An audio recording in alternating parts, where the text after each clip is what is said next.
So this is a story I've never told publicly. Only a few people have even heard this story because honestly, it's really embarrassing, and for a long time, I just didn't want to talk about it. But today I'm going to share the story of how I fell for a music industry scam, lost my life savings, and quit being a producer. So to tell the story, we need to rewind 10 years. I've been producing for a few years at this point, but I'm mostly just working with smaller artists. One day I'm on the internet and I see people talking about this new artist named Joey Badass. And everyone's saying he's gonna be the next big thing. So I take a listen to his music and I feel like his style and mine are pretty similar. Niggas don't want war, I'm a Martian with an army of Spartans. So I decide to send him a bunch of my beats thinking, why not? Let's just see what happens. I look for his email on his Twitter page, send him some beats, and he actually ends up liking them. And we end up following each other on Twitter. A few months later, he puts out a song using one of my beats, and the song is called Underground Airplay with Joey Badass, Big Crit, and Smoke DZA. Ciao.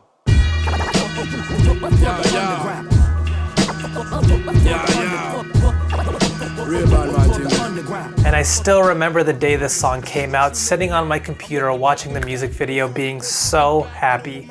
This felt like a huge step for me.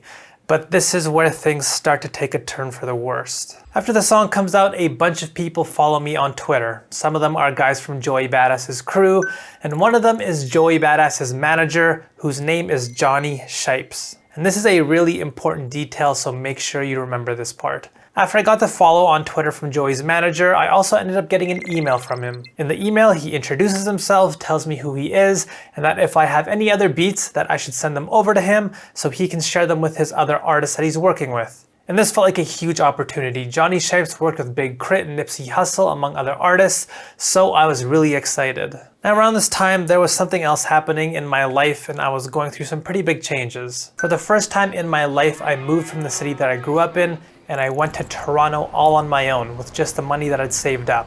I didn't have a job, so my plan was to start applying for one right away. And this is when things start to get really crazy. One day I was applying for jobs just like any other day and I get an email from Johnny and he says that he's recently talked to Kendrick Lamar.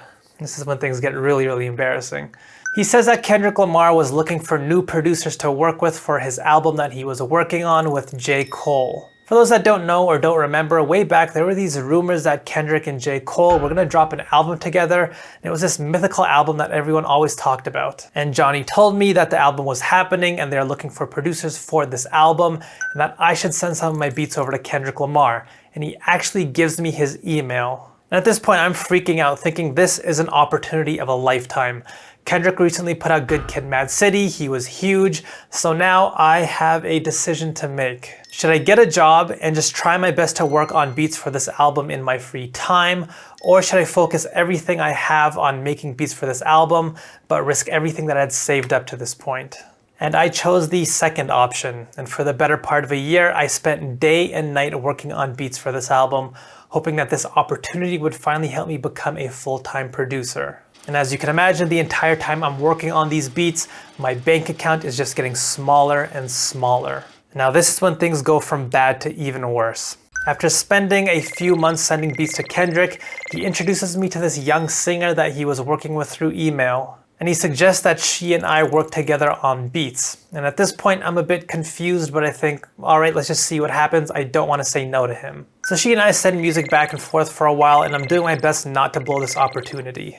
And then one day I get this weird email from her and I could not believe what happened next. Again, keep in mind, I've been spending months just making beats for this album and I've spent thousands of dollars of my own savings up to this point. So I open up her email and she tells me this story about how J. Cole actually came to her school that week to do some public talk or something in front of all the students. And how she actually got to meet and talk with J. Cole for like a split second.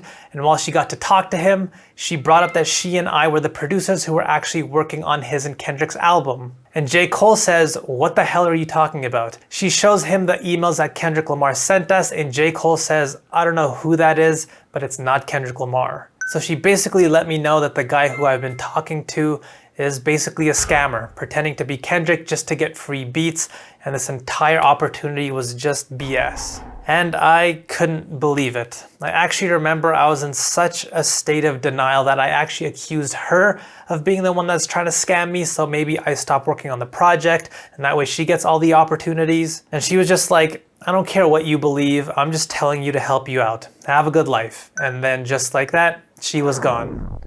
To this day, I still feel like a jerk for accusing her, but I just could not accept what was happening to me. So after this, I confront this fake Kendrick and tell him what the girl told me to see what his response was. And he basically just vanished into thin air once I asked him. So just like that, he was gone. It was all a big nothing, all a big waste, months of my time, and thousands of dollars just all gone. But something still didn't add up to me. Why did Joey Badass, his manager, who is an established manager, send me this fake email address? So I email him and ask him what the hell's going on, and he also just vanishes. And that's when I finally realized it. None of these people were real. So here's basically what happened. Some random person saw that Johnny Shapes followed me on Twitter and immediately used this as an opportunity to scam me. He reached out with his fake email address saying he was Johnny Shapes, and I believed it because the real Johnny Shapes had just followed me on Twitter just like the day before. And this guy went out of his way to pull this elaborate scam that ended up costing me everything, all just so he could get some free beats. And so after using my entire life savings on nothing, I was pretty depressed. A while back, I put out this video where I talked about how I failed at becoming a music producer and why I eventually quit. This story is something that I left out from that video, but it was basically the straw that broke the camel's back. After this, I decided to leave producing forever. Now, after thinking long and hard about this story, I'm reminded of this popular quote by physicist Richard Feynman, which is that you must not fool yourself and you are the easiest person to fool.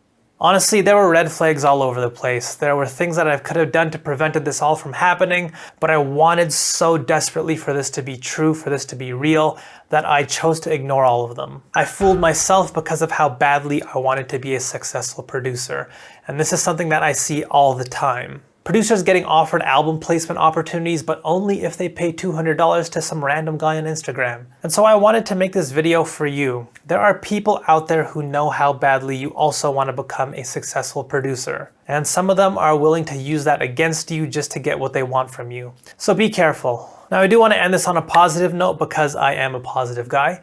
After this happened to me, it started my long, winding road that eventually led me here, onto YouTube, and to you. And I'm very happy with where I am right now. So bad things are gonna happen, it's just inevitable, but it's up to you how to respond and what you make out of it. So that's all I really have to say. That video that I talked about earlier about my experience working with artists and being a producer and things I did right and wrong to help you on your journey is right next to me if you're interested in watching that. Either way, I hope this video has helped you in some way, somehow. And that's it. That's my story.